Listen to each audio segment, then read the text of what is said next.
Hello and welcome to another edition of Anime Review, our anime podcast. I'm Zachary, your host. Joining me as always is Nusha. Hello. Hello, and Deanna. Hey. Hello. So yes, got quite the week in terms of anime. Some pretty amazing revelations were made.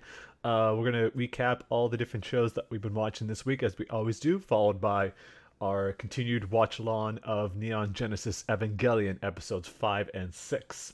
And so, let's go ahead and get right into it on that note.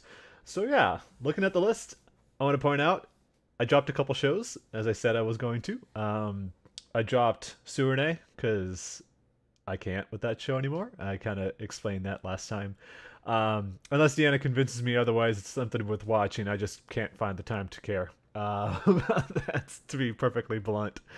I also dropped Iroduku because I figure if I continue to watch that show and it continues to go down the route of Nagino Asakara, I should say, I'm going to be super bummed out, and I just don't need that type of emotion in my life. And so, just like you, Deanna, I kind of decided to drop it immediately before things got worse. And so, once again, if the show gets better, if someone wants to leave like a comment and just say, hey, it's swung back the other way and everything's all good now, please let me know, and I might watch it again. But also, like Tsurune, I just can't bother if it's going to be like that. So, everyone else, though, I think I already dropped all the shows they didn't want to watch anymore, and now we're kind of on a good balance at this point, going into the second half of the season, kind of towards the end of it, honestly. So let's begin, as we always do, by going in alphabetical order. And so let's talk about Banana Fish. You mentioned last week everything got super depressing again, and so I'm curious, Deanna, how this episode go. This guy Ash does not look happy. So So this week's episode, it's all about pulling on Yue's hair. Oh, okay. What? It's an odd thing to pick up from. Summary. The episode was really good in terms of action and Ash getting rescued. And as you see, Ash is just straight up murdering people. And then AG, he's doing an amazing job, just straight up shooting people. He did shoot Golzine and he missed, but still, like, that's a big improvement from when he first appeared. So, Nusha, how do you feel about Yue and Blanca As what? I'm sorry. as villains or antagonists? Yue's kind of surprising me because, like, when he was first introduced, he was so calm and collected and methodical, but now you see him so, like, emotional. I like Blanca a lot, but Yue's kind of turning for me. Like, it seems like he's more reactive now. Like, he's not really doing his own thing anymore. But I definitely think Blanca's a lot more interesting. I don't know about you. Because Yue, he's not afraid to kill his family, but then when it comes to his own life, he gets like very like afraid. So, and then of course he has this like intimate relationship with Blanca now, and then Blanca, he seems like he wants to help Ash, but at the same time he's like bound by his clean record, so he wants to like obey Yue's orders. It's I don't know. I feel like that I you feel brought like up they're like villains because sorry. Come on. No. It's Discord, the nature of the beast. But Yeah. I like that you brought up villains because I was gonna say Golzine's kind of like not doing it for me anymore. Like, this is what the 15th time Aichi's been captured, and again, like, with almost no like downside to it, he's freed again, and it's almost like there's no more urgency anymore when he gets captured, like when he gets freed like the next episode. It's like when you watched old Transformers cartoons and like Megatron's supposed to be this big baddie, but he gets his ass kicked every week, and it's like it's hard not to see him as a joke. So like I kind of feel that way with Golzine, but Blanca on the other hand, like I said, is just still really threatening every time he shows up.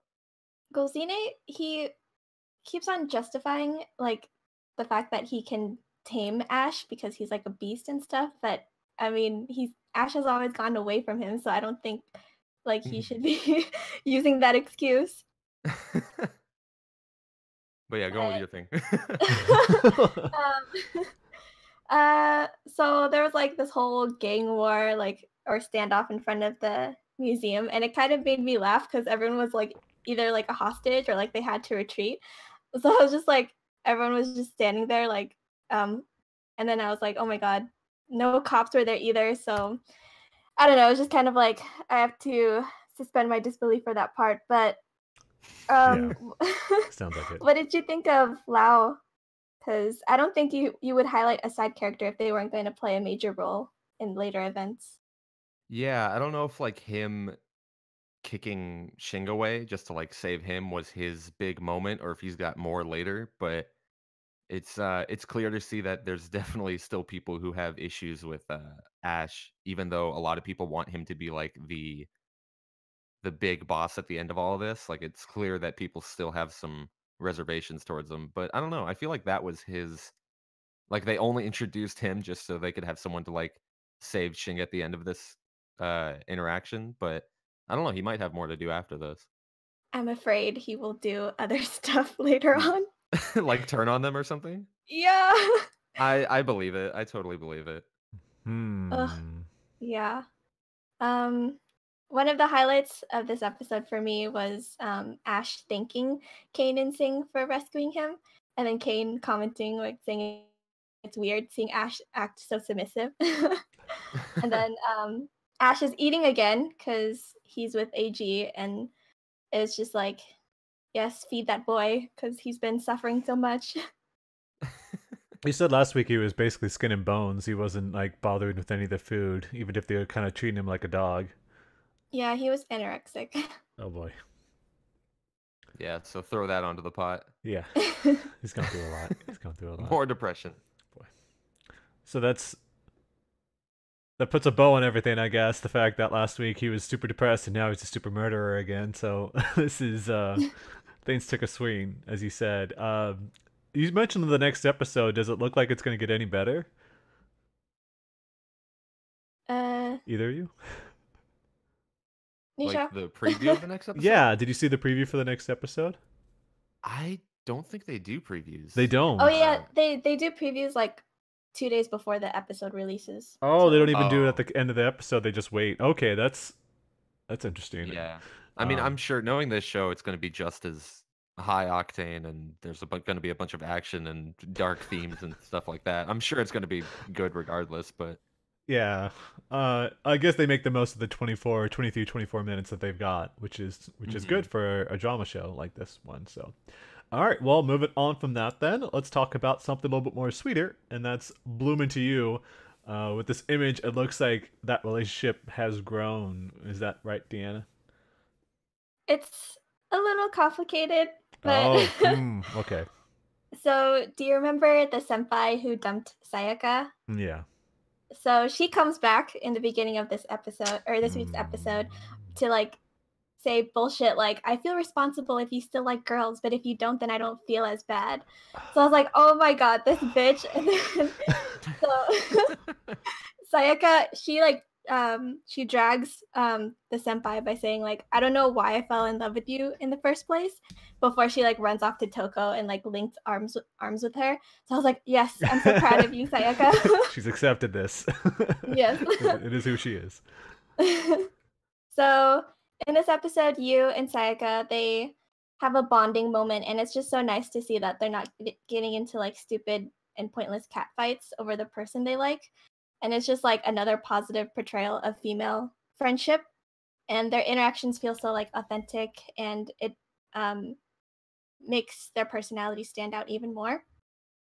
There's a lot of flower symbolism, especially like from the opening, but in this one they keep bringing up hydrangeas, and basically hydrangeas, they symbolize like, let's see, they symbolize, in Japanese legend, it's associated with apology, and then it's also given to people who turn down love interests as signs that they're cold or frigid.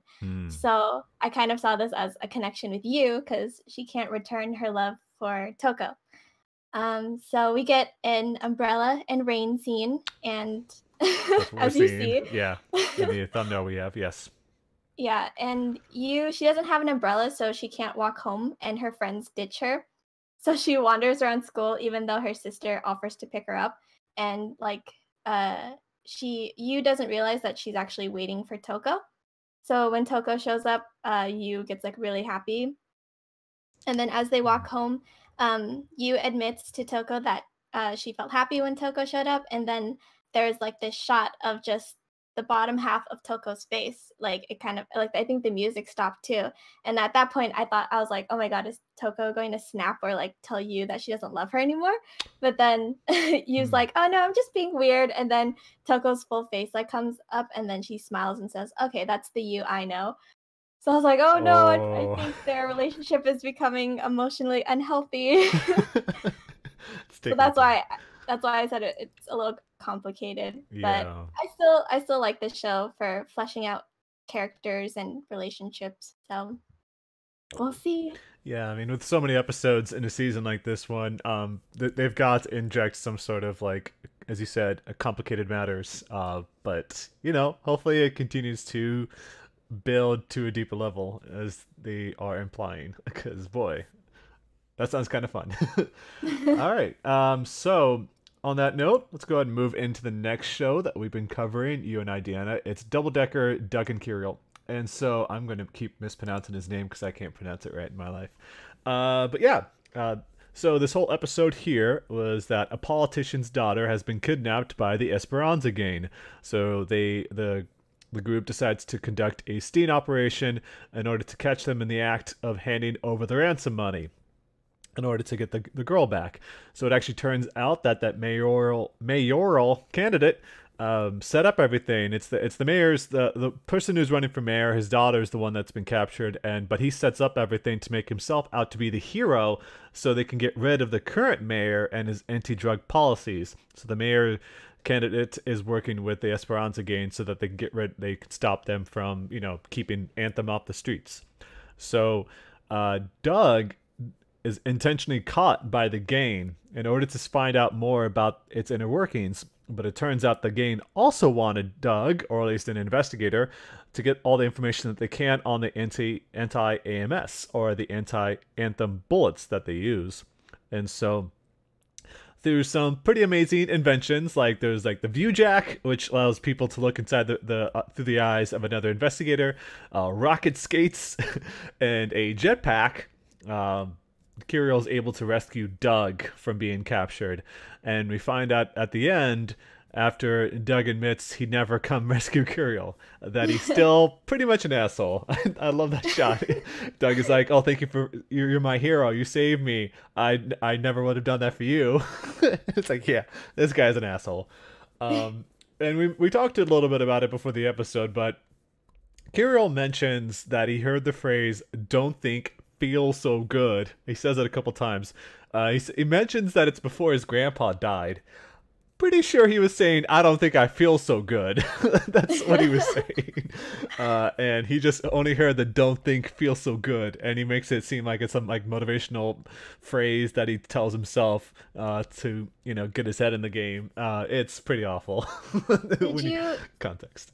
Did you watch the post-credit scene? A little bit. What was I supposed to pick? The Secretary Cooper, he mentions this man named Nikai or something. Oh, I guess I didn't see this. Okay. Yeah, and then I think the phrase "don't think feels so good" actually references a line from Prometheus's Fire or something. Ooh, okay. Yeah. So I feel like either Nikai is either Kirill's grandpa or like, I don't know. There's a relation there. So yeah, there was a little bit about that. He's like, "Where did you hear that before?" Because it has a deeper meaning. I just immediately thought it was just the grandpa. Okay, I don't think I feel so good, because that would make more sense. You just have to throw in a couple words. But yeah, that's pretty hilarious. But in the context of this could be implications for future episodes. that would be a lot more interesting than something so dumb. But also love the fact that they said they were never going to use the technology early on. It's like, that's stupid. We're just, cops on the beat. We gotta, hit the streets running. But then immediately afterwards, they just say, okay, I guess we will be using this technology instead. Way over the top. But that's what's so great about this series. So, yeah. Anything else you want to add to that, Deanna? Doug riding on Kirill's shoulders made me laugh so much. He's like, what? He's like shooting people off the back like it was some piggyback ride. It was so amazing. Oh. This show, it's so silly and self-aware, like breaking the fourth wall sometimes, but I would also like to have some transparency with the plot every now and then. Yeah. Because I feel like we haven't gotten much of Kirill's backstory, and then we haven't really resolved Valerie. So no, we have not. That's the thing, is that it gets so caught up in some of this stuff that you're just like, you kind of lose the thread. It's a little difficult to follow at times. Yeah, and then Bamboo Man hasn't appeared either, so no, but at least we got to see I forget his name is Zabel. Yeah, he, the leader of the Esperanza gang. That was the first time we've seen him in way longer than the Bamboo Man, and so it's good to see at least him sticking around. And then Doug makes that comment, if I take you out, I take the whole gang out. Don't know if that's exactly how it works, because wouldn't it work up the chain still? Like, it would be whoever Y is would be the new leader. I don't know. Yeah. I didn't really get the logic behind Doug's comment regarding that, but that's. I mean, how did he get to power in the first place? Because he took out the former leader. That's all he had to do. So. I'm kind of curious why we haven't seen the other 25 letters of the alphabet at this point, but I don't know what the deal is. No, I guess not. That'd be way too much story to pack in. All we got is Bamboo Man, who apparently is at the bottom. If you talk about it, goes the reverse order. He's like one of the weakest, I guess, or the least powerful. But who knows? Maybe they'll build up to that later, but we'll see. Moving on from that, the other show that I've been watching a lot of since it started up is Gegege no Kitaro. So let me get back to my notes here. So yeah, I'm glad that the show is getting interesting again, because there's been several episodes of filler. But even the title of the episode is Emperor Backbeard, who is the main antagonist of the season. It's a weird name. People who don't know, he's just a giant eyeball is the big thing. It's not like it's a back full of hair. So what happens during the course of this episode is that Backbeard ends up luring away and capturing most of Kitaro's group. He then ends up brainwashing them and forces them to fight against Kitaro, which produces some of the best animation the show has had in quite a while. Like, a lot of the different action shots, the animation's super fluid. It looks great. Like, the budget definitely ratcheted up in this episode, which I'm happy about. I did find it kind of weird. There's a point where Agnes, who is the Western yokai, one of the members of the Western yokai who defected and took away the ring that's supposed to give Backbeard a lot of his power. Ratman at some point mentions that, Agnes is the reason why we're having so much trouble and why everyone's getting captured or killed. But, and he makes Kitaro decide whether to choose between Ratman and all the Japanese yokai or Agnes and stick with her instead.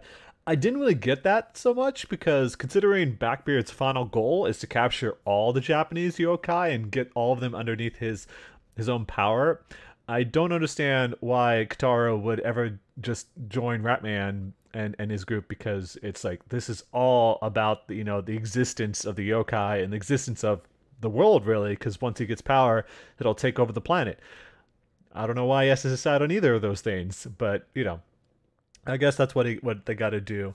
But I did like how the episode kind of came to a close with Ratman doing his best coughing impression, and he does this poison gas attack, which is really just him farting so much gas that the lighter that he uses causes an explosion to be set off, which creates enough of a distraction for Agnes to escape after being captured by Backbeard. So it's all rather violent at the end, but as this show does, it wraps things up in a somewhat satisfying way. I just hope that it doesn't go back to being just a bunch of filler episodes, because I think we're about episode 34 or 35. We've got about I think it's supposed to be another like 15 episodes or so, and I just don't want them to kind of drag it any longer because I'm having so much fun with the show. I'd hate for it to be ruined from something like that because I've had that happen before with a lot of shows. So that's kind of my thoughts on that. So moving on from there, we'll move on to the next show that we've been covering. Deanna specifically, in fact, it's one of your shows, Golden Kamuy 2. The shot that you gave, all I can really glean from this stuff is from the thumbnails that you two send me. And so from this, what was this episode about? So it's a flashback, but there were two parts to this episode. So the first part was learning about the Ainu culture and Kamuy, which are gods. And all of that was narrated by Ashiripa. And I love learning about the culture. Like, it's always been one of my favorite aspects of this series, aside from like the goofy, crazy characters and humor. So yeah, she was just teaching Sugimoto about her culture, what they do, like what kind of ceremonies her village participates in. So despite Tanigaki telling Ashiripa that her grandmother is prepared to die, Ashiripa doesn't want to go back and abandon her goal. She even scolds Sugimoto for treating her like a child because he told her that they could go back if she wanted to. But even though Ashiripa hasn't had much spotlight, she still stays in character, and I admire her for her unwavering resolve. And so the second part, oh boy. So Ogata, the sniper guy, he is voiced by the same voice actor as Yevgraf from Sirius the Jaeger. Ooh, okay. So he has this like calm yet sinister voice. So his backstory is more or less about his psychopathic tendencies because of his upbringing. So his dad was a soldier who left his mom, who was a geisha. And his mom goes insane, and Ogata decides to feed her rat poison. And so she dies, and then Ogata grows up, goes to the military, and meets his half-brother, and decides to headshot him during the war just to see what his dad's reaction would be like, because I guess his dad favors the brother more than him. So the flashback is narrated by Ogata from before he joined Sugimoto and the others, so it's a flashback within a flashback. So he's holding this bloody knife, and the camera pans to his dad bleeding slowly. And in the end, his dad says he doesn't regret leaving him and his mom. So after all that dark shit, Ogata gets into a wagon where Tsunemi awaits, and he says his dad's death will be labeled as a suicide. So that scene, we kind of see Tsunemi being this like mastermind for what's to come, or what's happening in the present. So wow. These character backstories have quite the scale. Like, it goes from depressing to outright like dark. And then I mean, like, on the bright side, there was like this one funny scene where Ryu, a Shiva, appears because he's been following Tanigaki, who was carrying his owner's gun. And so Sugimoto gets all sappy and is like, "You followed him this whole time? You're such a good boy." And then like Ryu bites his hand, and Sugimoto slaps Ryu, saying like, "Bad dog." Nice. And then like I think it was Shiraishi who made the comment that the dog is so loyal that he remembers his owner's enemies. So that was funny. Yeah. But next episode we're getting the beach episode, but it probably won't be anything like the trope. So I'm looking forward to it. This show took a real turn. Like it's weird. Like all the different shots that I've seen in the show, people only tend to share like the over the top stuff, the facial expressions. They don't really get into the deeper, darker stuff that the show has become. And I'm starting to see those reactions more often on Twitter as well. Like Golden Kamuy 2, how dark it's gotten. So hearing your thoughts about that, boy. Mm-hmm. It's hard to keep in a good mood after seeing an episode like that. But as you said, the next episode, who knows where it'll go with the beach episode. A bunch of old guys. A bunch of old guys and, spandex or something like that. It's just how it is. All right, so from there, let's talk about something. Speaking of over the top, let's talk about JoJo's Bizarre Adventure, The Golden Wind. Take it away, Nusha. That's all I can say. It's definitely good to be a Mista fan because we're getting another week of just him and his stand Sex Pistols. So I Such a think great last name. time I mentioned it's a great name. I don't know what you're talking Yeah, about. no, I said it's a great name. Yes. Oh, they said weird. No, it's such a good name. Okay, I didn't say great. I said good, but still, sell it to me. So last week, I talked about how he was in pursuit of Zucaro's accomplice. I think his name is Sale. They don't really say his name, but I had to look it up, and I think that's what they call him. Oh. But they're both on top of this truck that is still in motion, and as soon as he sees him, Mista does what any sane person would do in this scenario and immediately goes for a headshot, and it hits. And then Sale kind of just falls on his back flat, but he's able to stand up like nothing happened. And I'm pretty sure it's kind of self-explanatory why Sale has a stand. So his stand is craft work. Basically what it does is anything he touches, he can just fix in place. Like even if it's in air, it just like stops moving and it's stuck in place. And so what he does is he uses that ability to stop the bullet before it like punctures his skull. So there's like a bullet just in his head, but not deep enough to be fatal. And so that's basically how he gets out of that. But what ends up happening is Mista's kind of stuck in place on the truck as well because he used the ability on him. And even the driver in the truck is driving, but he can't move his foot from the gas pedal because It's that's stuck in place as well. Yeah. Yeah. What was that movie where like the bus has to go a certain mileage or else it Speed. blows up? Yeah, That one. Yeah, 55. it's pretty much it's a very much a speed situation here. Oh And my gosh. so Mista's unable to reload his gun because his hands are stuck in place. But what he's able to do is use his stand to manually like grab the bullets from him and put it in his gun. That's And so awesome.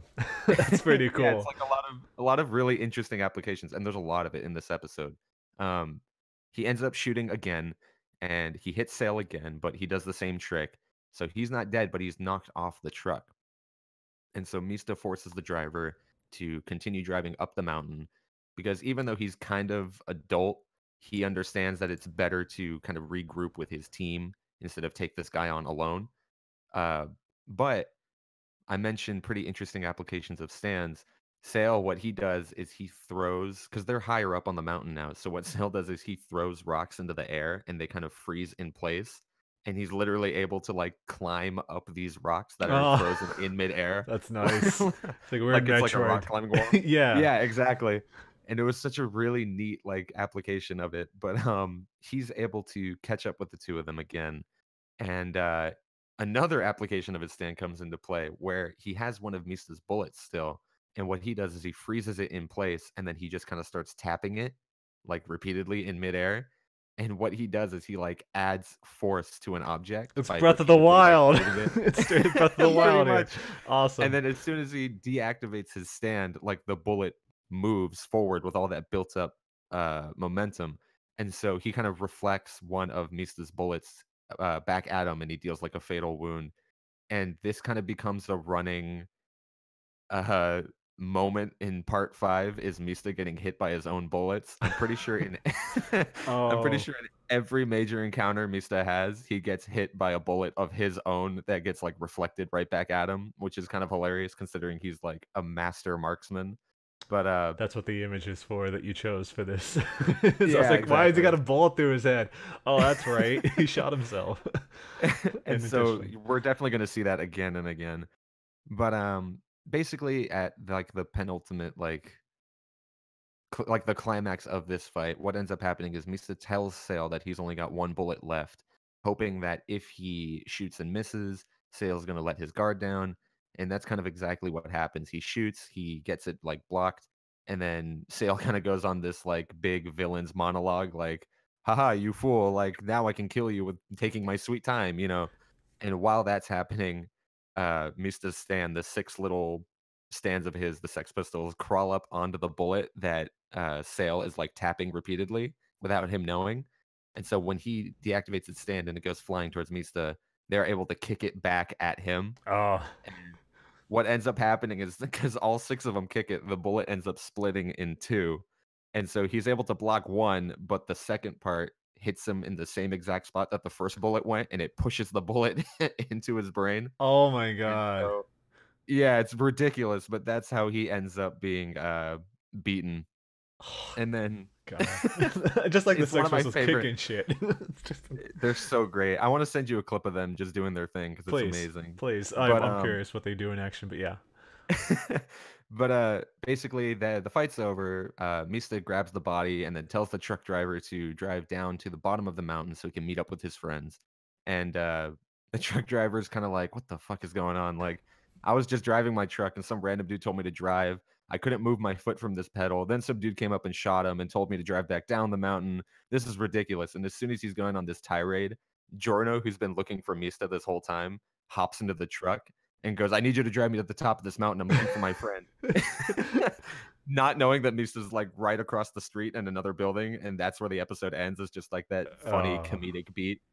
And yeah, I mentioned last week that this was like one of my favorite stand fights in probably the series as a whole. And I think it's because of just all the really neat applications of the two stands that are in play here. Yes. Like Kraftwerk seems like such a weird, random, like niche ability, but the way the guy was able to use it was really interesting. And it's kind of a shame that we don't really see anything from that stand after this fight. He was just kind of a villain of the week. But yeah, a really good fight, a really good episode. David Productions did the same thing they did with Abakio a couple weeks ago, where they put Mista's backstory, which was way later in the manga. They kind of like front loaded it before his first stand fight. And I think that's a really good choice on their part because we get to really meet these characters. They get to be like the center stage focus and we get to see all of their backstory and then we get to see them fight. And it kind of just endears you to the characters more. But yeah, definitely a fun episode. I'm bummed out that the focus is going to be taken off Mista because I love him and his stand. But I think next week we're going to be focusing on another member, probably Narancia, but yeah, definitely a fun episode. Yeah. The stand in the image looks a little bit like Cell, and that's like it's kind of drawing my eyes a little bit there. But boy, it does kind of the green. Yeah, the character got killed all so quickly, despite the fact that, as you said, that's such an interesting stand to see. All right, well, move from there into another show that you've just been watching, Karakuri Circus.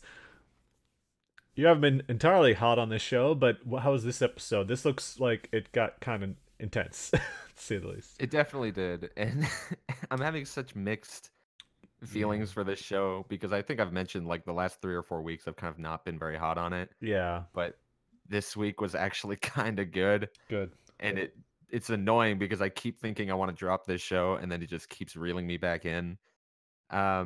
So yeah, Narumi and Gi end up fighting this group of puppets. I think I mentioned the Automata last week, who are spreading this disease. And Narumi basically, because he received the last of the only known cure for Zonopha syndrome, something that could have been used to treat like the children that are in this facility, but something that was put into him because he could probably find another cure just by going around and defeating these automata. He was kind of scouted by Gi. Because that happened, he kind of considers his life as one that's leeching off of these kids, and he feels really guilty for it. And so he pretty much resolves himself to becoming whatever kind of creature or demon or monster or whatever you want to call it that's necessary to find a cure for these children. And so we kind of see him take this appearance of like really demonic and dark looking, like the thumbnail that I sent over. But yeah, what actually follows is probably one of the best fight scenes in this series since the first episode. I think the first episode is what really drew me to this series, and it really returned to that like initial draw with how they handled this animation. The choreography was really good. They even have like the soundtrack from Yuki Hayashi, which is always a bop. And so I had a lot of fun with that moment. But that's kind of all we get for Narumi this episode. We kind of shift back to Masaru and Shirogane, who are kind of raising money for this circus that they got hired at. Because as far as they're concerned, like, there's no threat to their lives anymore. Like, they took care of the people who were trying to kill Masaru, so it's like they're just living their lives. Yeah. And so it's kind of interesting to switch from Narumi, who's in the middle of this big journey, this like epic quest, and then we switch back to these two who are just like raising money for a circus. But at a circus, Shirogane basically meets this woman, Vilma, who's like a knife thrower, like a very precise knife thrower. That's like her circus act. Yeah. And lo and behold, she's there to kill Masaru, because we still have 30-something episodes left in this series, and the plot's definitely not over. Yeah. So yeah, they get into like a little scuffle. We learn that Vilma also had a sibling who was suffering from Zonofa disease who ended up dying. Um, and they get into a fight with Shirogane, and basically we learn that Shirogane also has these healing capabilities that Narumi has, because it's assumed that she was also treated with this Aquavita or whatever the cure was for Zonofa. And it was kind of weird because she's got literally like 25 knives like in her body at the end at the end of this fight, and she just kind of pulls them out like they're nothing and heals up. But like a few episodes prior, Narumi ended up dying because her legs were injured and she couldn't move. But if she could Oh, heal, like it kind of opens up this weird plot hole where it's like, well, why didn't she just heal back then and save your friend? It just, I don't know. Maybe it's me nitpicking and maybe they explain it later, but that seemed kind of odd. yeah. That seems But kind of yeah, weird. Sorry. yeah. No, you're good. Episode basically ends with that fight concluding. Masaru doesn't let Shirogane kill Vilma. Vilma kind of feels in their debt for that, and also Masaru reminds her of her brother, and so she ends up joining their little crew, and that's kind of where the episode ends.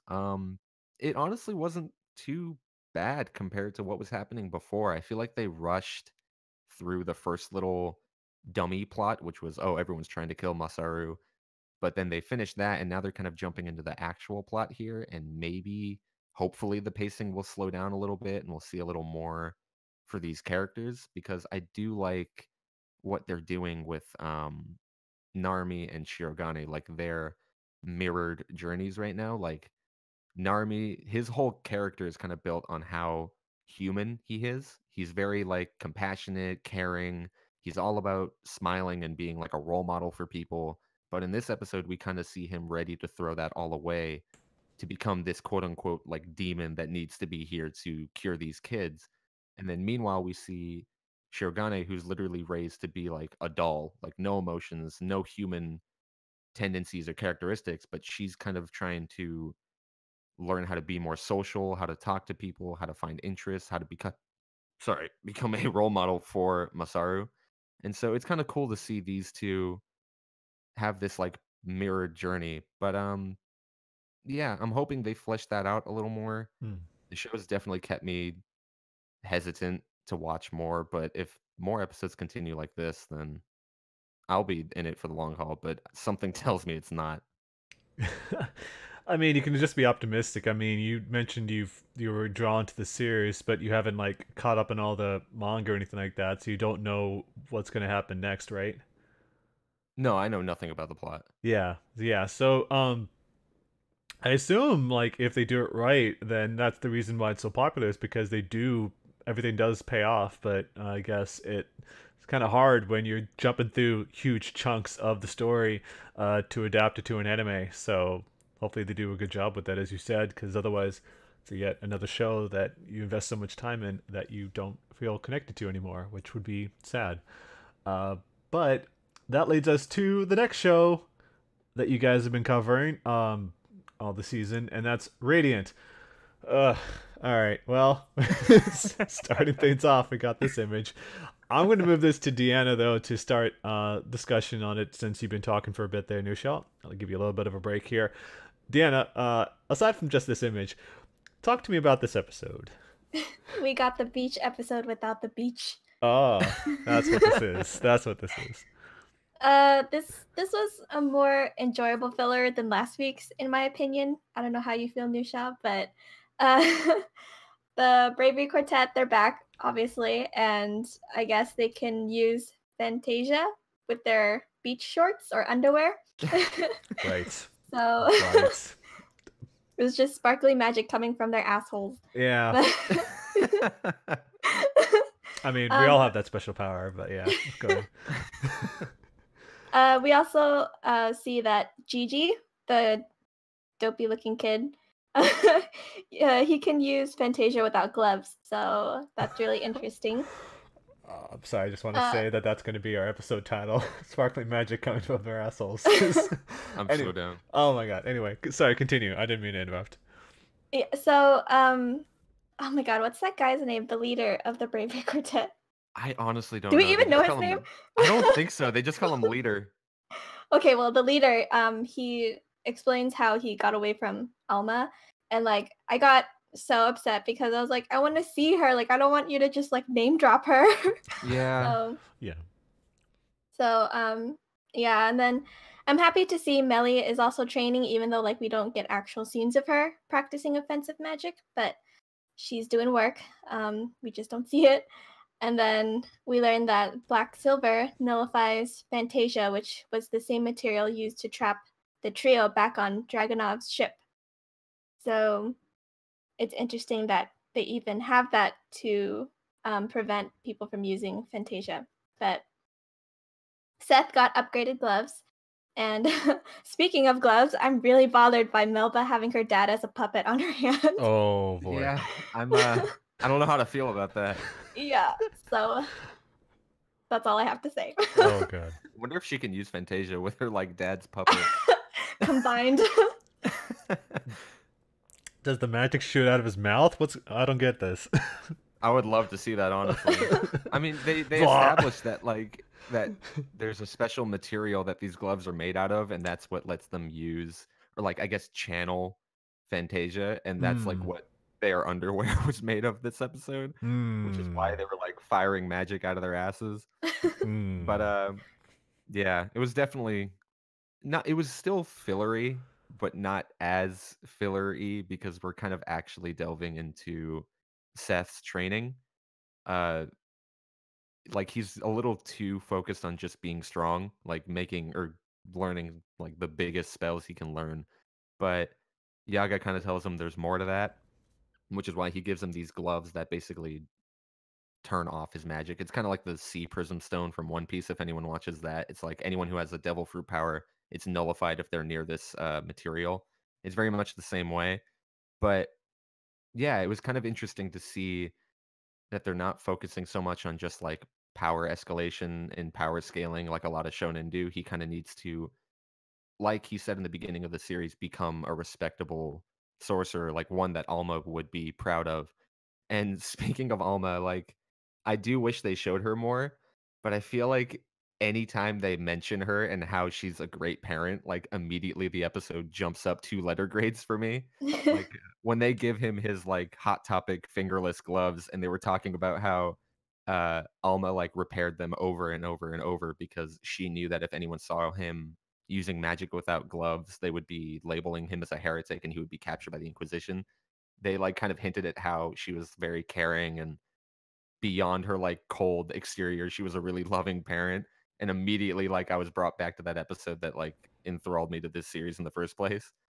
But yeah, it was a little weird. Some of the comedy was very odd and kind of cliched, like Melly becoming all flustered whenever she sees the Brave Quartet in their underwear. But there was that one scene at the end with Doc, and you find out the gear that he's been pushing the entire time was just a machine that made like shaved ice for Lord Majesty. Nice. I honestly thought that was pretty funny. That's great. Poor guy. Poor guy. He's just gonna get dragged into so much shit. But yeah, it sounds like the next episode is gonna be focusing on the Inquisition. So I'm hoping they're gonna be moving into more plot territory. But and it's you told me yesterday that they literally only covered like 6 chapters of the manga so far. Yeah, that's what I Wow. heard. Yeah, gosh. so that's less than a chapter adapted per episode. And if it keeps going like that, I'm going to probably drop this show so quick. But hopefully the plot points are good enough to keep me going. But we'll see. Man, it's like you got 2 opposite extremes. You've got, I forget the name of that sumo show that you were watching, but that was covering huge swaths of the material, and then you've got this, which is dragging its feet, maybe looking towards another season or 2 by going at this pace. But as you said, if you can finish all the content of this entire show so far in a single volume, then it's kind of difficult to stick with, I guess. All right, well, on that note, on that offbeat note, let's get something to a little more serious, a little more dramatic. And that's Rascal does not dream of Bunny Girl Senpai. The show, the name once again is not inducive of what exactly is going on in this episode. I got a lot of notes, but that's because there was a lot to unpack with this show. The plot has gotten pretty complex, and so I tried to take my time a little bit with it and figure out what exactly is going on with the show. Not to say the show doesn't explain it all very well, but I thought it was, it can go places. And so, picking up from the previous episode, we know that Science Girl member Futaba is dealing with a case of the clone. So it turns out that the real Futaba was posting these somewhat lewd images on her social media account, which looks to be like Twitter, to get attention because this is interesting. She has, I guess, what would be an inferiority complex. Because her body developed before any of her classmates, she was uncomfortable with all the boys looking at her. And so she thought that, there was some sort of salvation in getting reactions no matter who they are. But of course, she experienced this immense stress from what is only like this contradictory ends and means. That's what caused the clone to appear in the first place. She's been posting to this account since the beginning of the summer, and that's what they're in right now. So there's the Futaba who desperately wants attention, and the Futaba who can't forgive the means being used to do so. So she pretty much hates who she is, and so even the one who's taking pictures sees it as a form of self-mutilation, if you will. So Futaba feels all alone. She felt all alone since she entered high school because she thinks that her two best friends that she grew up with, they got into their own relationships, and so she figured, they don't want to be around me anymore. They've got their own their own respective girlfriends, so they don't want to be near me. Apparently, it couldn't be further from the truth. And I think that's what the show does so well. You can tell that they're really good friends. I haven't seen too many anime where they do such a good job portraying friendship as genuine as theirs. Like, they're having such a great time with each other. They're making dumb jokes, a lot of dry humor and stuff like that. Generally, it's a very nice friendship that they've got. Obviously, two of the three have, or at least Futaba has got romantic feelings with Kurumi, who's the boy on the left in this image. Unfortunately, though, the other Futaba, who already hates her clone because of all the stuff that she did, sees how much fun they had while she was hiding out at Sakuta's home. So she sees this on her phone. The other clone gives back her phone, and she sees the wallpaper, which is not subtle, has a shot of them spending time having a great time while she's hiding away from her clone. So she decides to run away to the school in the middle of a typhoon, which is never a great thing to do that kind of stuff. So she kind of says something along the lines of that her clone is doing a better job at being Futaba than she is, and she has this overwhelming sense of guilt. Like, I should just go away. I should just disappear. I'm not the right person. I shouldn't continue on. Let the clone, develop further because she's kind of found her place in this world. So Sakuta, being the best boy that he is, literally tells her that it's okay to hate yourself because he lives his life thinking, well, I guess this is how things go, because living with such a positive attitude is so exhausting. Which I thought was like a genuine, like, that's a great admission if you can say something like that. Like, I'm tired of that. Let's just recognize things for what they are. His self-admitted insensitivity aside, it helps Futaba get out of the depressing void that she's in because she's got someone nearby who can kind of relate. Which is, sometimes that's what you need to pull yourself out of, these dark areas. And honestly, I just can't say enough good things about this show. The writing is just so well executed and it flows so well. Like, everything's explained so accurately for how they are. And it's clear that the people behind the show have experienced many of these emotions and tribulations as the characters go through. And so it's easily, of all the shows that we've been kind of having ifs and ands, I don't know if I like this. I'm having a difficult time keeping up with it. I don't know if I can continue on. Rascal has been, just like another show we'll discuss in a bit here, it's been like nailing it every single episode, and I just really enjoy it for what it is. And that's, I'm glad I can talk about it because it's so good. So, all right. I'm looking at the comments right now. Actually, we got a comment in the chat. Got any cool, just to take a break for a second here. Got any cool thriller mystery anime you can recommend that is newer? Thriller mystery anime. Do you know one at all? I don't watch a lot of mystery, honestly. I don't know if it's like thriller mystery. I mean, Double Decker, I guess, is kind. I don't know if it's like a thriller. It's. I don't think so. No. Actually, I think I'm blanking on one. I'm gonna look this up real quick because I think I'm blanking on one that was earlier this year, and I'm trying to remember what it is. I mean, thriller mystery is kind of like Psychopaths and stuff like that, you know, which I don't recommend Psychopaths. That show went off the deep end. I have one. Oh, what? It's on Netflix, but Be the Beginning. Be the Beginning. I've heard good things about that show.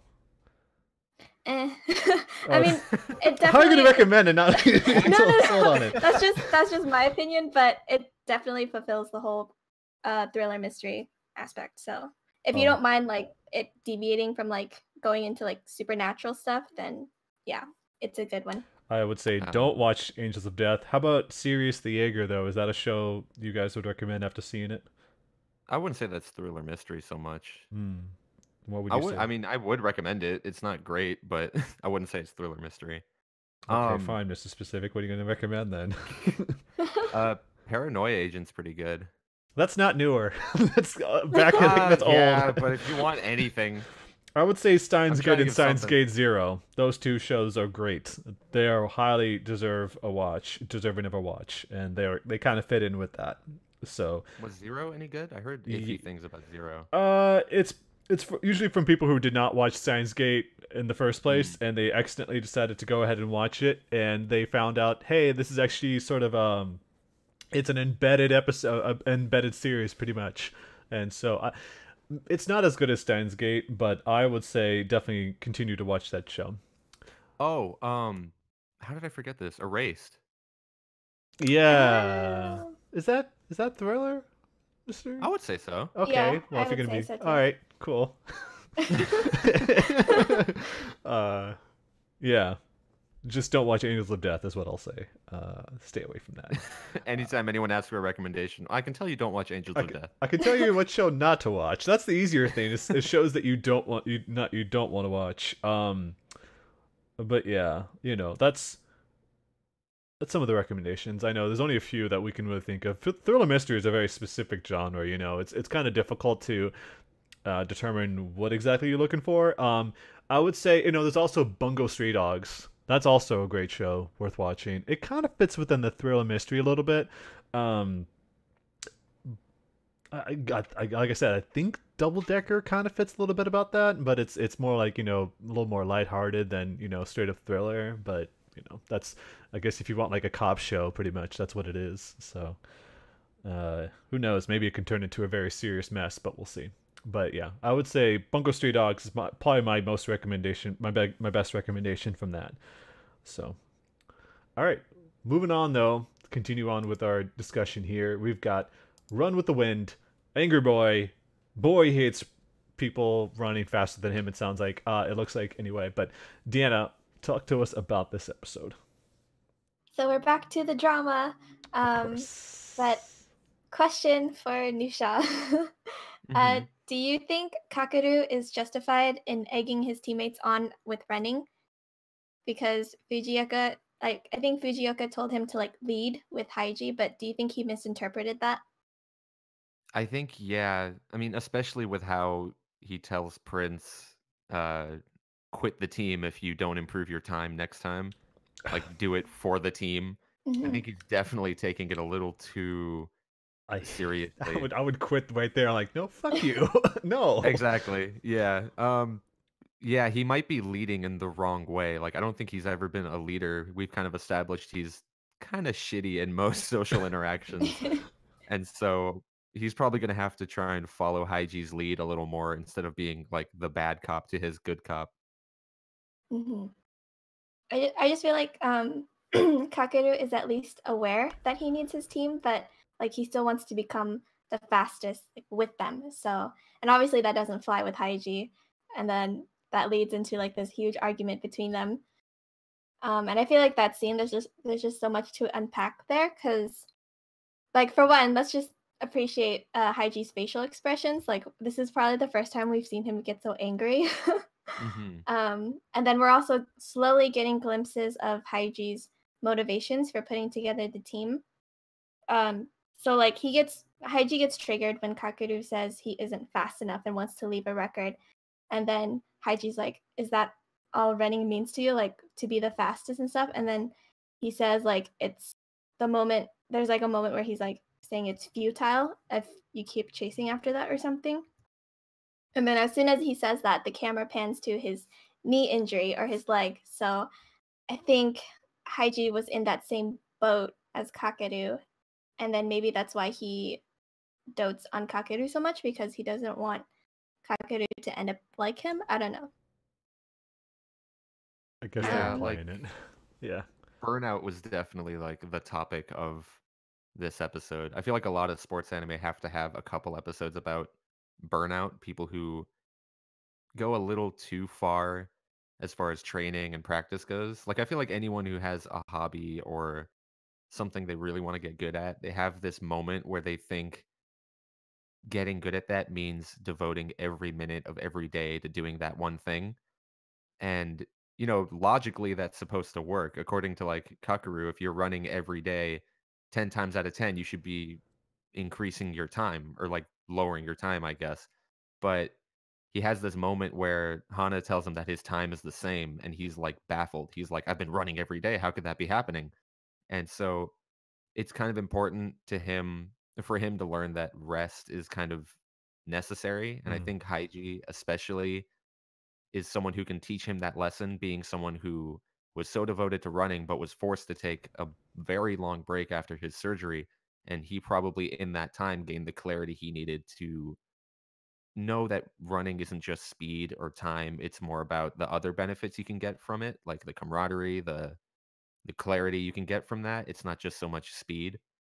But yeah, Kakeru's definitely got like a superiority complex here. Like as many people do when they try and put every minute of every day into what they're doing, you kind of look down on people who aren't doing that. But Haiji is kind of there to put him back in his place. Like everyone has their own pace, so who are you to tell Prince that he should quit if he's not increasing his rate? But I don't know. I doubt Prince will leave, especially after he got a treadmill. And then seeing how Kakeru like basically gave up on him, like I don't think Prince will like let Kakeru have that satisfaction. So if you had to pick someone you think was leaving, who do you think would it be? Who's leaving? Yeah, like I feel like at some point one of these people have to leave the team, right? Yeah. Who would you guess? Okay, that actually brings me like to Yuki. Like Yuki, he's been showing like concern for Nico Senpai because of Nico Senpai like cutting back on his food portions and wanting to get healthier, but that's not really the way that he should be going about it. So maybe I feel like Yuki would be the one who'd probably leave first, because since the beginning he's been very against like this whole thing. So I don't know. Who do you think would leave? I feel like it would be Nico. Oh, really? Yeah, like they've mentioned a couple times that he's not really able to run at the pace that he wishes he could because of his age and health issues and stuff like that. And especially with how he's trying to tackle those issues, like he's literally starving himself and trying to run every day like Kakeru. And they're the only two characters in this episode who were like animated the entire time with bags underneath their eyes. Oh, that's true, yeah. Yeah, it kind of sounds like they're both going the way of burnout, and Kakeru is the main character, so I don't think he's quitting. But if I had to pick one guy, I guess it would be Nico. Oh.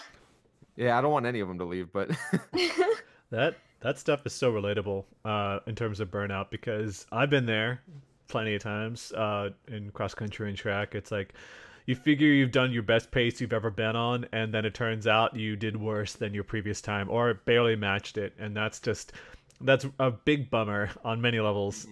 If you put so much work into it and you don't see the improvements that you were craving, because that's kind of all you've got sometimes, is just improving your time and in order to do better, especially if you're not developing that camaraderie with the others that you thought you were going to have. But it's like, all right, I'll do this for me. I don't need to do it for them. I'll do it for myself. And then it turns out that you're not seeing those gains that you were hoping for. So I can definitely see this show is tackling those issues head on, and I'm glad it's doing that, because that's kind of the stuff that people don't address enough is burnout, because that's very real, and it it also tells people who are currently involved in this type of sport, it's like, yeah, you do need rest, you do need to kind of pace yourself, because you end up stronger if you do that. You need time for your muscles to develop. There's many important points that they just don't talk about as much. They just make it look like everything's always pushing on all cylinders. You're always improving your time. You're always doing great, and that's not always the case, especially at this age. So, one more thing. Yeah. The episode title, it's Dangerous Character. Who do you think it refers to? Oh, Kakaroo. That seems like Kakaroo, it, right? yeah. Absolutely, sure. yeah. Yeah. He's angry, so makes sense. All right. He's been a bad boy. Say that slower. All right. Okay, so moving on from Run with the Wind, this is towards the end we get the stream of really good shows, which is good. It helps pick up our moods from talking smack about other shows that we've been watching, which carries us into SSSS.Gridman, which, yeah, crazy show. So Akane has the gall to actually bring the kaiju that she designed to school with her, because since everyone in the alliance knows that she is the one making them in the first place, she decided, you know what, I'm going to take that first kaiju that Gridman fought and make it way stronger. And she basically declared war to their faces inside the classroom. Everyone's like, oh, that looks so cool, wow, it's so detailed. And she's like, yeah, I'm going to kill you all with this thing. That's what she's saying. And there's like this big festival going on, and so she doesn't want to participate in it, and she decides, I'd rather unleash my kaiju during the event instead and just wipe everybody out. It's really dark when you think about it, but that's kind of the show in a nutshell. And there's also this scene where Akane and Rika, they're on the train going to school, and Akane tells her that, I molded the city to make sure everyone loved me. That's why Rika and Akane are friends to begin with. She's basically born to become a friend. What Rika thought was natural was anything but. Rika was made to be your friend when she was made by the kaiju, as I said. So yeah, that's another kind of revelation. It's like, I guess she created the people in the city too, which isn't too surprising because we already know that she wipes everything out and makes everything, she crafts it from scratch over and over again. So, in an interesting turn though, the Gridman Alliance decide, you know what, we're going to preempt her by deploying Gridman first in order to prompt an evacuation on the festival.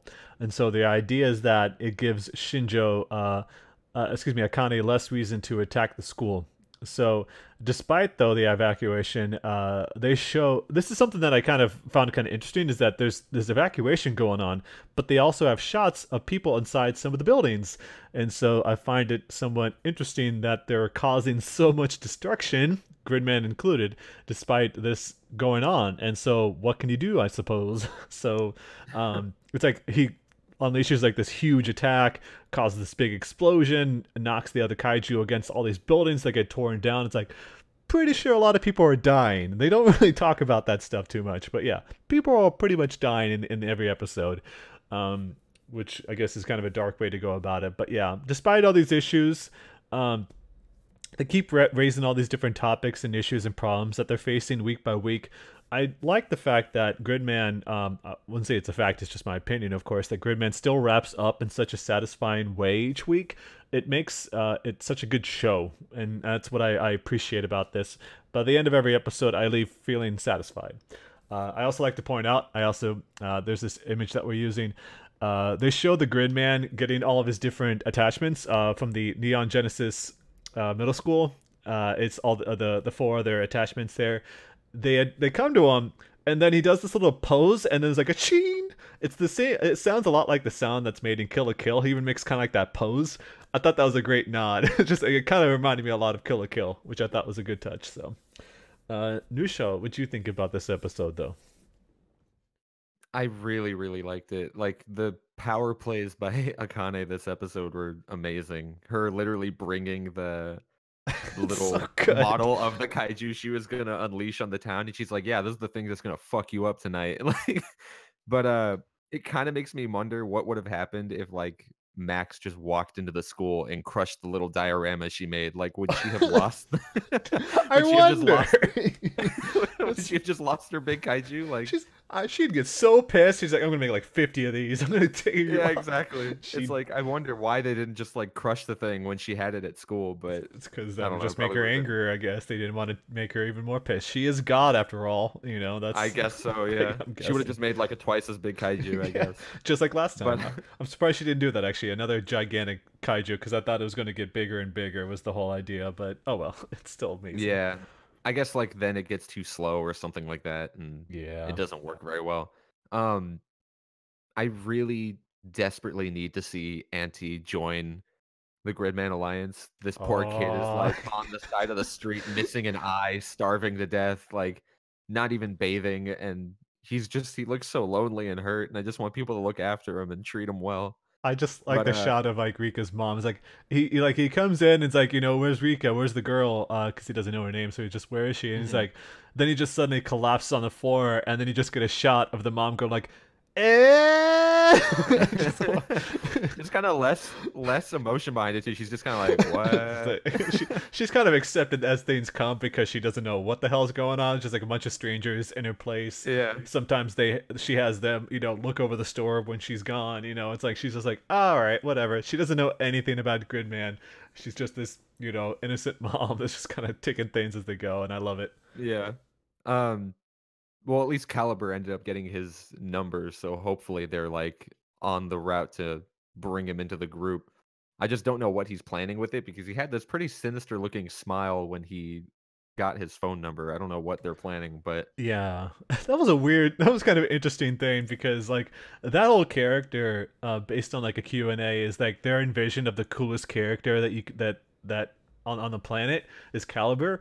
And yeah, he just had this weird look on his face, like, I got his phone number, and everyone's like, okay, like, what? You let him go? Phone number? Why are you smirking like that? It's kind of, don't take this creepy. But yeah, but yeah, that's I am very interested in what the connotation from that is, because, you know, it's like, okay, you've got his phone number. Does that mean you're going to kind of work behind the scenes to have him turn against Akane? Which probably wouldn't be that difficult, because, you know, they fight all the time. But I assume, you know, his very existence is at risk, because just like Rika, you know, NT was made by the kaiju. So I guess we'll find out, you know. And Alexis, I don't know what's going on with Alexis, Inferno Cop. He is just like, you know, even if Akane is very down in the dumps and depressed about the fact that she lost yet again, he's like, there's a lot of power within you, and I see that. And I imagine things might take a very dark turn soon, is what my feeling is. Like, there's something crazy going to happen soon.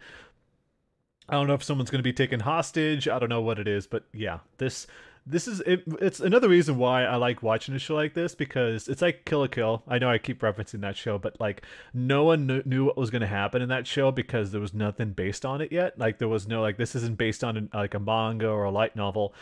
Gridman is the same way. Like, there's nothing to really base it off of, other than, like, you know, it's, you know, inspired by, you know, it's made in part by the Ultraman makers, the creators of Ultraman, and those types of shows.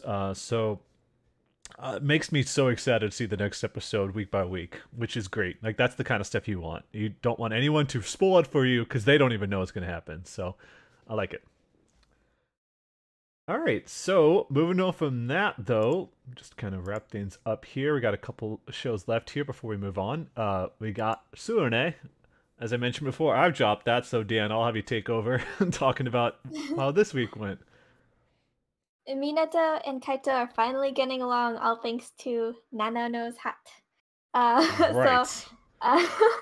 So Kaito gave Nano this hat, and it means a lot to him. So when the group goes out to do chores or whatever, the hat flies off of his head, and Minato, who understands the importance of that hat, chases after it in the river, and then Kaito tries to help him before both of them fall into the riverbank.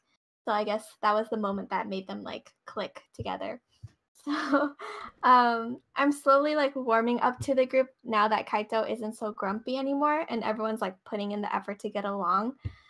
But I'm still like very interested in Masaki's backstory, because his brother mentions that he has mellowed out after spending time with the boys. So makes me curious who Masaki was before all of this. And also, like, why is Masaki's brother even there aside from taking unnecessary pictures of high school students? Like, okay.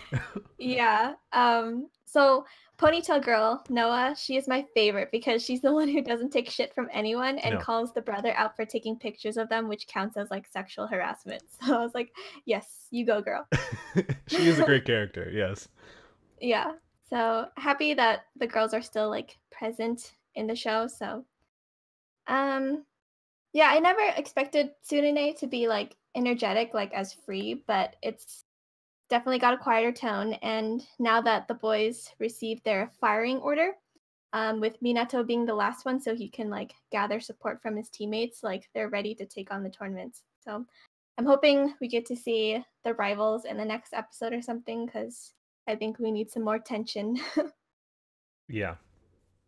That's that's the kind of thing that the show is kind of missing a little bit. It's just that there's no tension, everything's so lazy. I mean, it's the epitome sort of like slice of life anime, and you know, I don't always need that with the show, of course. Like I've watched plenty of anime where I don't I don't mean to like, you know, drag the show with what I'm saying, but yeah, it's like I kind of need something more from Kyoto Animation. So hopefully, you know, things continue to grow a little bit, but we'll see.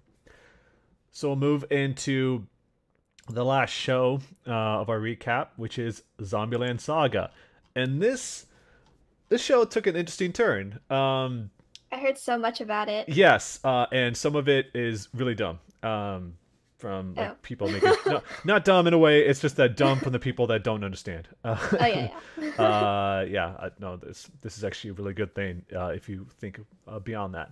So this show took a bit of a turn, which it's an emotional one at that. So this giant of a man recognizes Lily, who is the smallest and youngest person of the group, and mentions that, you know, there was this child star that he saw on TV just 7 years ago. He kind of implies that that's the case, seriously. But, you know, that's what I'm kind of confused about, because okay, Lily is from 7 years ago, I is from 10 years ago. That's nowhere near enough time for people to kind of forget or no longer recognize somebody, you know, especially if they're wearing a lot of the same clothes, they put the hair the same way as they were before. And we find out that this huge man is actually Lily's father. So since this is an anime, Lily's mom passed away, and so they both decided to watch TV to cope with the loss that they had. To make the father happy, Lily decided to become a child star, and he quit his job to become Lily's manager. But, you know, there's this point when Lily's inside her dressing room, and all you can see is the dad saying, Masao, Masao. We find out that Lily is in fact trans, a boy who identifies as a girl. So there was some controversy over whether Crunchyroll was responsible, since they're the ones that translated the show. Like, they're responsible for making Lily a trans character. This was mostly from a popular Twitter user claiming they knew Japanese, when it turns out they didn't know Japanese. They confused the alphabets. Everyone was pulling out tweets about stuff that they completely messed up on the translations, and all they said was like, I just watch a lot of anime. That's all they really said. They just pull from other the sources from other people and like that stuff too. But no, this is intentional by the creators of Zombieland Saga. Lily is in fact a trans character. So I just want to put that to rest, because I thought that was really dumb that, you know, this one person who was claiming something that wasn't true. That, you know, there was like creative liberties and all that stuff. So we also discovered, though, that the dad, as the manager, put more focus on her stardom than spending time with the daughter. You know, the classic style, you know, it's like, you know, ignore the daughter's actual wishes to be with her father. He'd rather just see her be successful on television so that, you know, they make more money. So they get into a fight as Lily was growing up, when she spots like this little bit of leg hair and facial hair starts to grow, starts to show when she's on screen. And it causes her a great deal of mental shock when she realizes that she's got like this hair, these whiskers coming out of her face, because she's a boy. But you know, that actually ends up killing her. I was like, okay, I guess that's the way she dies. Is it's such a great deal of mental shock that that she passes away from that stress. Not to make light of the situation, it's just like from all the stuff that they've done so far, where Junko dies in a plane crash, Ai gets like struck by lightning in the middle of a concert in a thunderstorm. Lily just straight up dies from mental shock. But that's it all comes in different forms. So that's just how it happened to her. But in response to Lily's death, the father quits watching television, and after apologizing to Lily after causing a scene at a fan event, he first time he shows up at the fan event and just like puts his hands on her to just to like on her shoulders. It's like like, are you my daughter? They took it as this is some dude trying to commit sexual harassment, but that was not the case at all. He just promises never to visit again. It's all a little tragic because obviously this is in fact his daughter, and this is what's happening. So they decide to throw a concert and invite the father along to see them perform. And this is an original song, and I will say I am so happy that they decided for this heartfelt song that they used 2D animation for the performance instead of the god-awful CG that they have so far, because that would completely ruin the moment.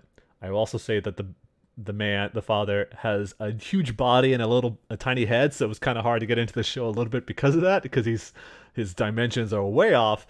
But this is easily the best episode the show has had, and I'm glad I stuck out to this point, because it was one of the better ones, that's for damn sure. And I just wanted to express my thanks for them for doing such a thing.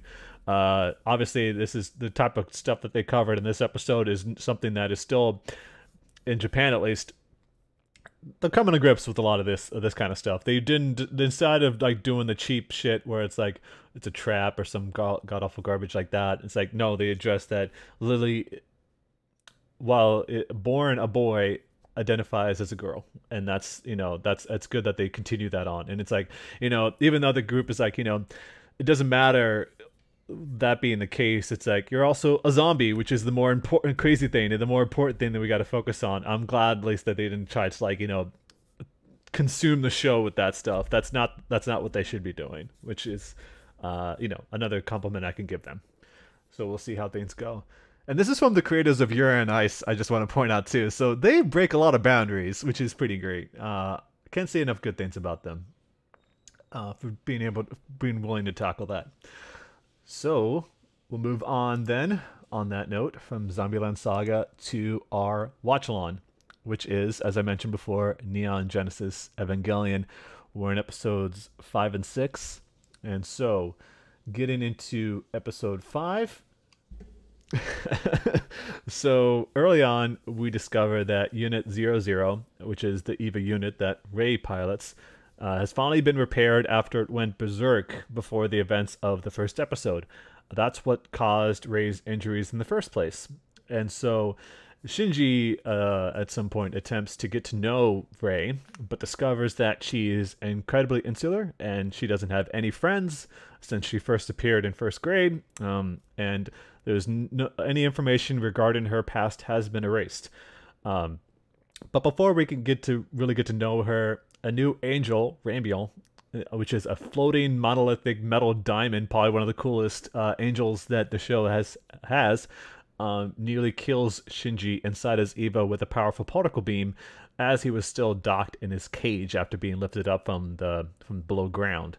So I just want to point out that I mentioned last episode that I had like an interesting story to tell about this particular episode.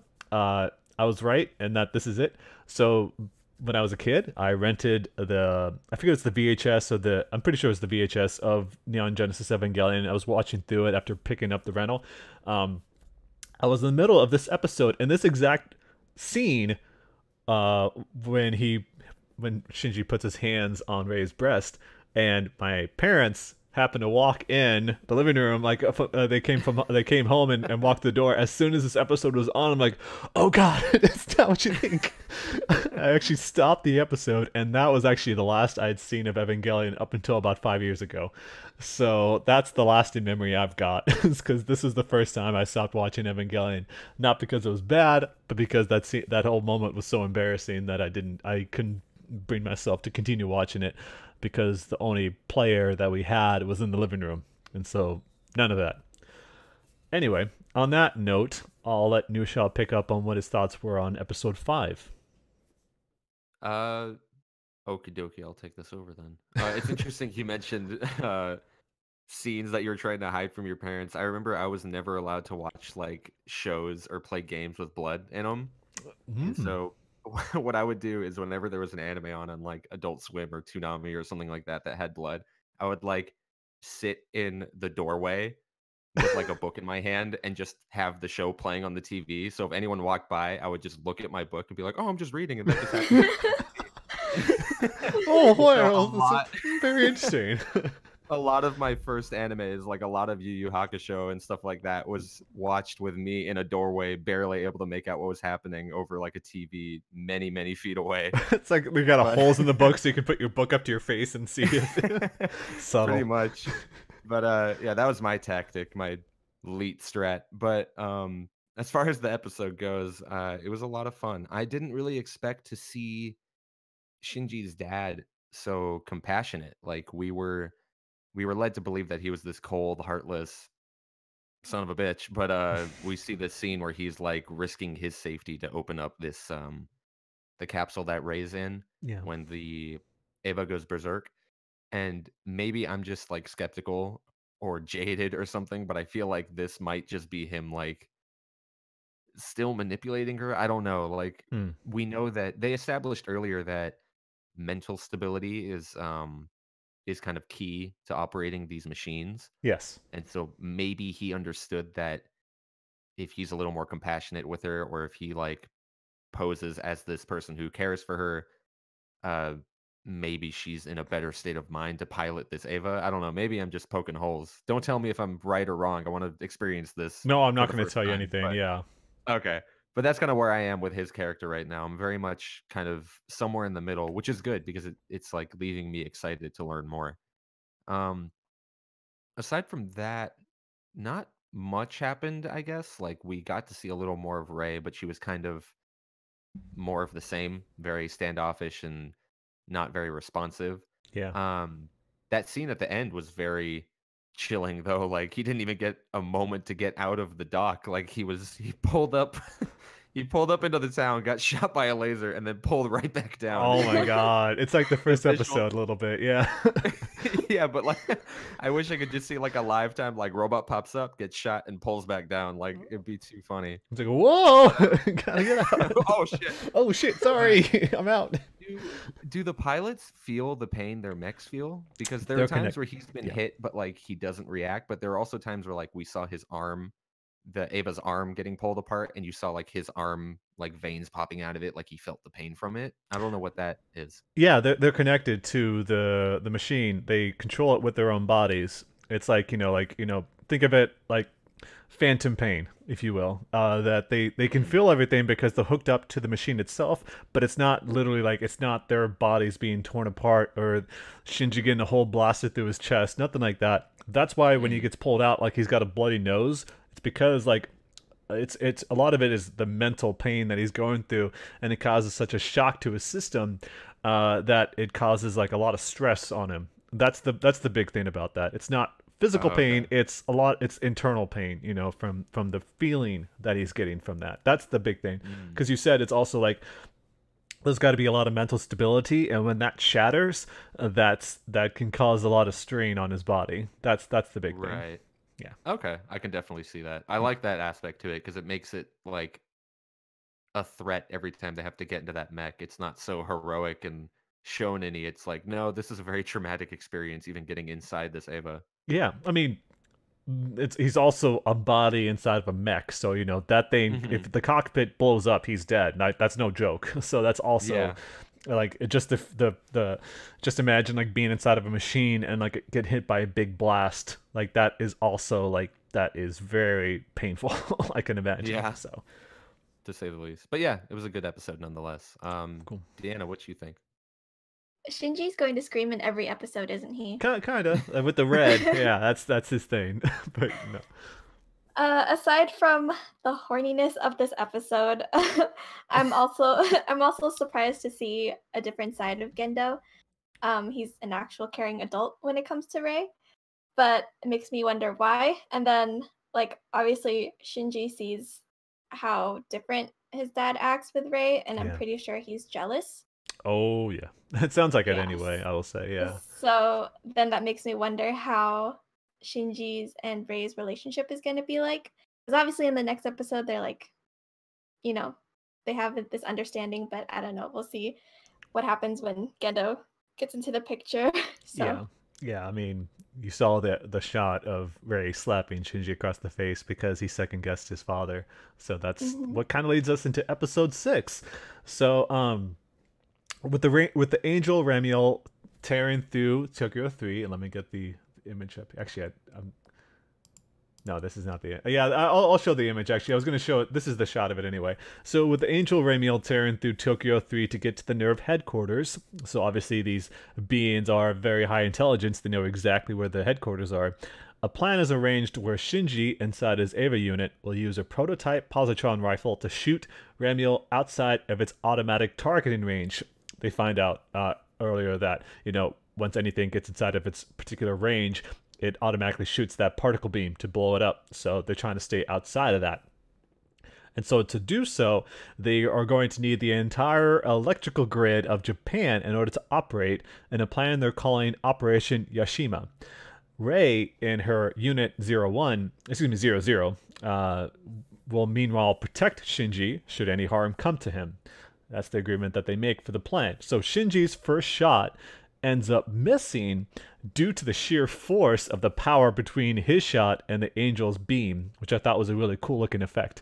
And while Rei attempts to protect Shinji from the angel's beam attack, he's able to get the second and fatal shot on the angel before Rei's unit is damaged. So this is what the shot is from. So Shinji overcome with the emotion from the whole ordeal, and we're left with a moment where Rei questions Shinji how she should respond to his feelings of, he's crying and saying, thank God you're all right, don't say goodbye, because that's so heartbreaking. Shinji just tells her to try smiling in response. And this is when we first get a shot of Rei showing actual emotion for a change, with her smiling. And I want to point out a bit of a fun fact. So the national campaign to conserve and redirect electricity following the 2011 earthquake and tsunami in Japan, that was also known as Operation Yashima, obviously drawn directly from Evangelion. So the interesting part about that, not just that part, but also that the cultural reference encouraged a much greater number of people to participate in this program because of how important Neon Genesis Evangelion is to Japan. So I thought that was a really cool thing to do, and that's how effective marketing works. Use something that people understand, and we're all working together to do something to take care of a greater good, a greater need, and the younger generation was way more willing to do so when you put it in that context. So just a neat fact on that front. So, since I started with the Nusha, Deanna, what'd you think about episode 6? Okay, so angels come in different forms, but they're smart enough to know that there's this underground society and where Nerve operates. Yes. So, yeah, I'm curious, where did they come from, and what constitutes how they come to Japan and then have these different forms, and they're because obviously this godlike prism angel is more formidable than the previous angels. So yes, bigger AT field, way bigger than anything they've seen before, and obviously way more destructive. It's pretty amazing. Yeah, and then this is also the first time we see two Evas working together, and I like the teamwork with Rei being Shinji's shield, so that was really cool. And then just shout out to Misato for being a badass captain. Yes. She's pretty great. That's for sure. What'd you think about this episode, Nusha? Yeah, I was gonna say, I even have in my notes, Misato and I forget the blonde woman's name. The two of them are just such badasses these last two episodes. there's this big ass drill drilling into their base, like, and in a few hours they're going to be completely destroyed, and like the world and humankind in total is like in jeopardy. And these stone cold motherfuckers are drinking coffee, just like, all right, what's our plan of attack? Like, Yeah. like they're not even phased. Ritsuko is a pretty great character too. She is and like their she has only her pilot, admirers. yeah, and like their only pilot is like incapacitated too, and like they're just not even phased by it. It's so great. Um, but yeah, Ray definitely stood out this episode. I love the moment where she's visiting Shinji in the hospital, and she's just kind of coldly reading off the schedule of what they need to do. Oh, it's so Like, good. It's so crazy. It's like insane. Like, dude, he just went through, and he even says as much. Like, it's like you haven't been in that situation. Technically, she hasn't, because he's the one who's been fighting. Like that angel in the first episode, that was the first, encounter that they had, and he's been the one fighting them so far. So yeah, it was just a really nice. It like showed the gravity of the situation, and it was also a really nice character moment for her. She's just like the other two, she's not even phased by this. She just knows what she has to do. Um, I did like the special attention paid to how she said goodbye. Like, sayonara isn't just bye. It's like it means this is the last time I'm gonna see you. So yeah, bye for good. And so she says that twice in this episode, where it's like one where she visits Shinji, and it's to her understanding that he's not going to pilot the Eva again. He kind yeah, of says, I don't want to do it. And she's like, well, fine, don't do it. I'll do it. Bye. And she leaves. And then there's another moment where she's kind of resolved to throw her own life away. And that's when she says bye again for the last time, quote unquote. But yeah, it was great to see the two of them kind of bond a little more. I do hope Ray kind of stops being just the cold, emotionless character, and we get to see her kind of chip that away and become a little more emotional and relatable. yeah. And it seems like that's the route they're taking, with her kind of smiling at the end of the episode. And yeah, I'm definitely looking forward to more of this series. I love the Ava this or not Ava, the Angel this week too, because of just the really simplistic design. I always really liked just like a geometric shape coming down and destroying everything, kind of like in Gridman a week ago. Oh yeah, it's I will say that that whole angel is probably one of the more popular ones, for good reason. It's a crazy, it's like it's such a simple concept, and I think that's what makes it so like so identifiable with Evangelion. It's like this is probably one of the most identifiable enemy units, I guess you would say, of anime, because it's like I recognize that. That's straight up Evangelion right there. Just like the first episode is so identifiable. It's this particular angel that people remember a lot. Remember most, I think, would be the way to put it. So yeah, and I will say, yeah, obviously Shinji is trying to crack the shell that is Rei. That's because she's been alone all this time, as explained before, with not having any friends, or being on her lonesome all this time. In episode 5, they talk about that. So things will only pick up from here, and it also continues to prove that whole thing where it's like every episode feels like a movie in a way. It's the presentation is so crazy about this. So on that note, though, we'll go and wrap things up. Next week we'll pick up episodes 7 and 8 of Evangelion, which I will say we're going to finally meet one of the more popular characters of the series, and that's Asuka. She will be appearing finally during our next next meetup here. So yeah, once again, like to thank Nusha and Deanna for being a part of this. I'm Zach Reese, your host. Catch us next week for yet another edition of Anime Review. Bye, everyone. Later. See ya.